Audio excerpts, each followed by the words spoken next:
नमस्कार. हवामान अंदाज आणि बातम्या या आपल्या यूट्यूब चॅनलमध्ये मी किरण वाघमोडे तुम्हा सर्वांचं स्वागत करतो. आज 20 डिसेंबर. आज आपण पाहूयात की आज रात्री आणि उद्या राज्यातील हवामान कसे राहील. सर्वात प्रथम म्हणजे थंडीची लाट आलेली आहे विदर्भाच्या भागांमध्ये. चंद्रपूर, यवतमाळ, गडचिरोली या ठिकाणी तापमान 9 अंश सेल्सिअसच्या आसपास पाहायला मिळते. नागपूर, गोंदिया, अमरावतीकडे सुद्धा हेच तापमान आहे 9 अंश सेल्सिअसच्या आसपास, 9 ते 11 अंश सेल्सिअस.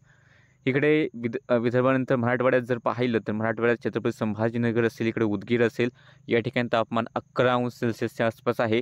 मध्य महाराष्ट्रात जळगाव, नगर या ठिकाणी सुद्धा तापमान 11 अंश सेल्सिअसच्या आसपास पाहायला मिळते. बाकी पुणे त्यानंतर महाबळेश्वरच्या आसपास हे तापमान 12 अंश सेल्सिअसच्या आसपासपर्यंत पाहायला आहे.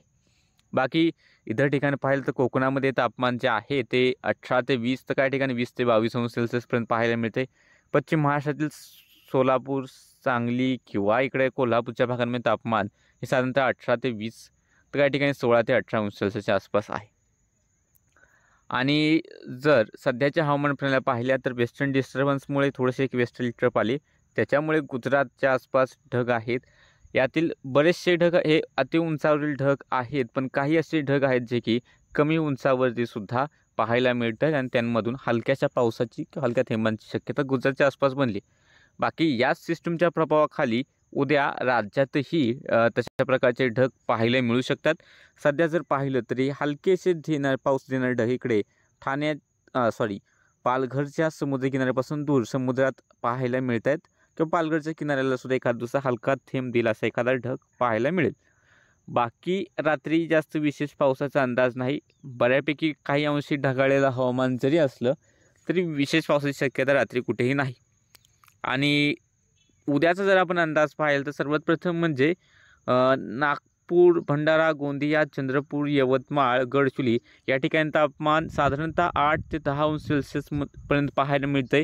म्हणजे जवळपास ग्रामीण भाग असतील त्या ठिकाणी याहूनही कमी म्हणजे 7 अंश सेल्सिअसच्या आसपास तापमान पाहायला मिळत असेल. म्हणजे विदर्भाच्या पूर्व भागामध्ये थंडीची लाट आली.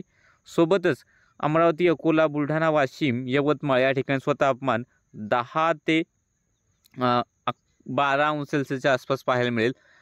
त्यानंतर छत्रपती संभाजीनगर, जळगाव तसेच इकडे नगरचा भाग असतील, जालना, परभणी, नांदेडचे भाग आहेत, या ठिकाणी स्वतः तापमान हे साधारणतः 10 ते 12 अंश सेल्सिअसच्या आसपासच राहील. या व्यतिरिक्त पुणे, महाबळेश्वर, साताराचे काही भाग असतील, या ठिकाणी स्वतः तापमान साधारणतः 12 अंश सेल्सिअसच्या आसपास 11 ते 12 अंश सेल्सिअसच्या आसपास राहू शकते.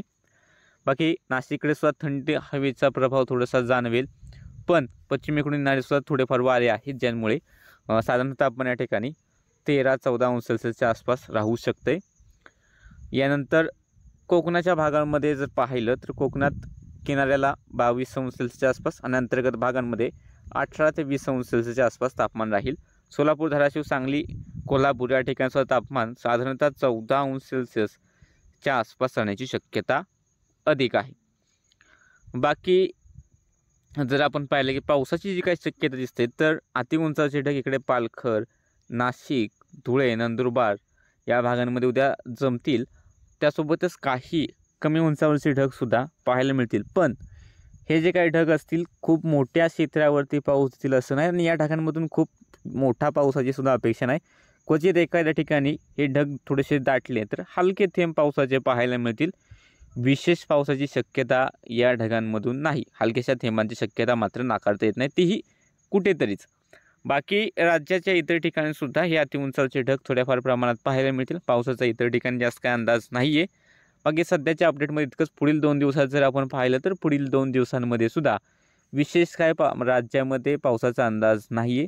तापमानात थोडीफार चढ उतार आपल्याला 22 तारखेच्या आसपास पाहायला मिळेल. तोपर्यंत थंड हवा उत्तरेकडून विदर्भात येत राहील.